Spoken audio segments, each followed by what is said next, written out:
Désormais, réserver la présidence de la République aux seuls Congolais de père et de mère.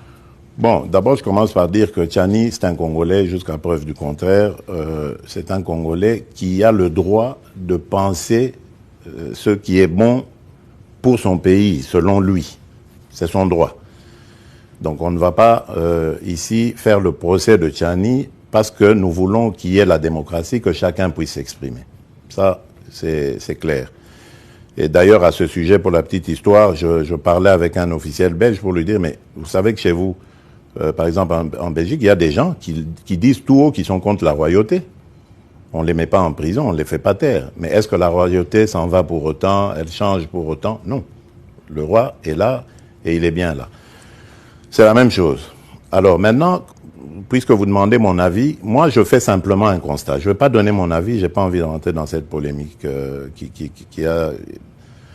cette loi, enfin cette proposition de loi même a suscité.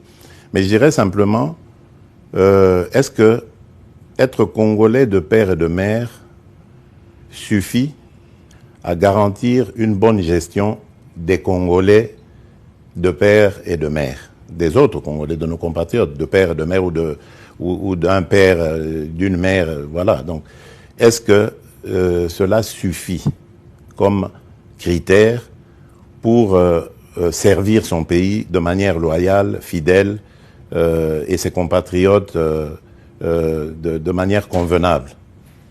Je ne crois pas. Je ne crois pas parce que l'histoire, même la plus récente de notre pays, nous démontre qu'il y a eu des Congolais de père et de mère qui ont participé à la ruine de notre pays. Donc c'est pas un critère. C'est tout ce que moi je peux dire. C'est pas un critère. Ceux qui pensent que c'est un critère, c'est à eux d'argumenter.